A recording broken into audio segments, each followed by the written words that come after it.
Hey everyone, if you've ever watched a football match and wondered how on earth 11 individual players managed to move as one completely synchronized defensive unit, and maybe more importantly, how a coach actually gets them to understand that in the first place, well, you are in the exact right place. Today in this explainer, we're taking a journey into the deeply misunderstood world of defensive tactics. We're going to track how these strategies are visualized, how they're taught on the training ground, and how they're shared using modern animation software. Okay, let's dive into this with a little piece of footballing heritage. You've almost certainly heard the phrase parking the bus, right? It's used all the time. But it actually traces back to a very specific 0-0 draw back in 2004. An absolutely incensed Jose Mourinho claimed Tottenham basically refused to attack his Chelsea team. He told the press they might as well have just put their team bus right in front of the goal. And honestly, just like that, a legendary tactical label was born.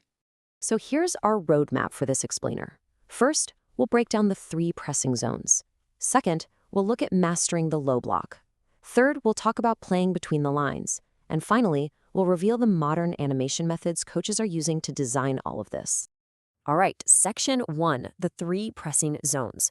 Let's look at the macro view of where teams actually choose to engage on the pitch. And this brilliantly illustrates the choices managers have to make. If a team hunts the ball down way up in the opponent's defensive third, that's a high press. Think of Jurgen Klopp's intense, heavy metal gegenpressing. It demands insane stamina. Now drop back to the middle third and you've got the mid-block. This one relies on patience and efficient structure to force mistakes in really congested areas. And finally, the low block. This is triggered deep in the team's own defensive third. It is incredibly conservative, deeply compact, and built entirely around frustrating the opponent. Moving right along to Section 2, mastering the low block. Let's zoom in on what is probably the most scrutinized defensive system in the game. You know, elite managers really don't view the low block as a weakness or some kind of inferiority complex. Take Diego Simeone at Atletico Madrid. The guy is an absolute master of this system. He famously said, defending is an art too, the art of not conceding. For Simeone, sitting deep isn't about fear at all. It's a highly disciplined art form that requires total, absolute collective sacrifice from every single player on that pitch. To actually play this way, your team has to be incredibly comfortable operating without the ball.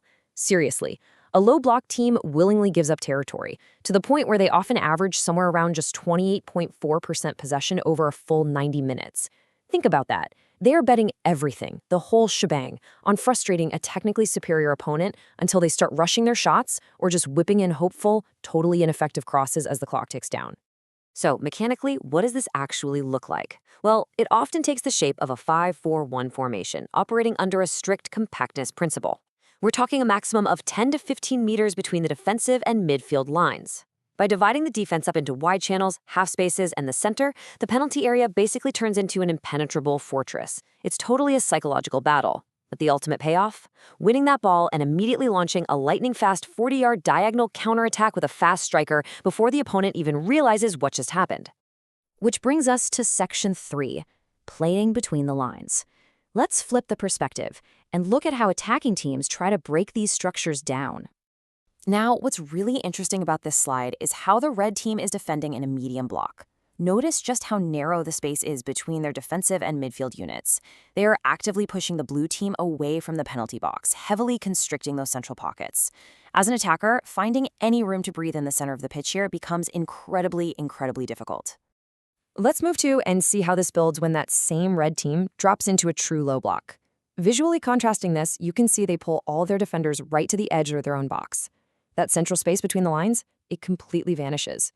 The attacking blue team is totally choked out of the middle, forced out wide, where they just have to rely on low percentage crosses into an insanely packed penalty area.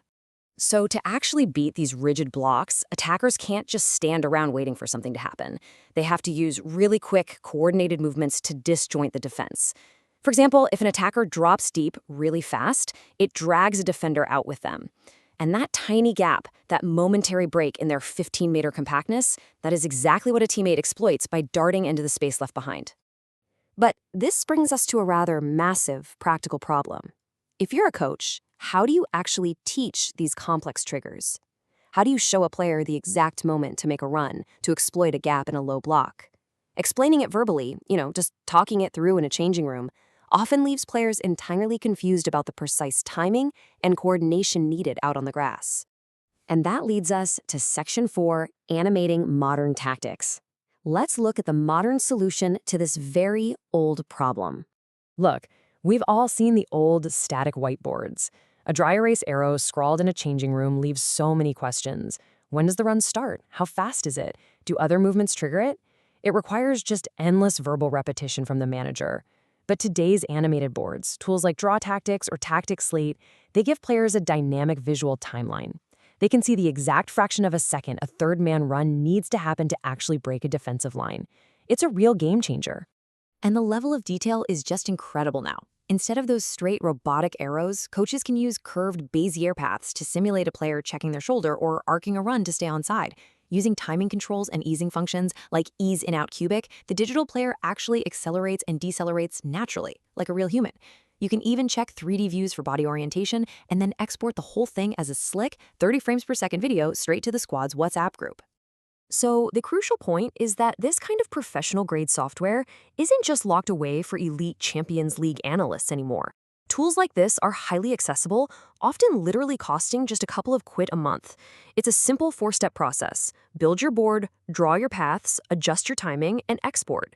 It empowers grassroots coaches and content creators to communicate in a 20-second clip what 10 static diagrams never ever could.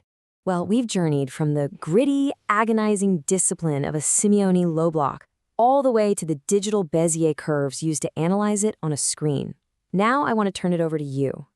Which pressing system do you actually prefer watching? Do you crave the high-octane chaos of a high press? Or do you appreciate the unbreakable patience of a low block? Let me know your thoughts, keep analyzing the game, and I'll catch you in the next explainer.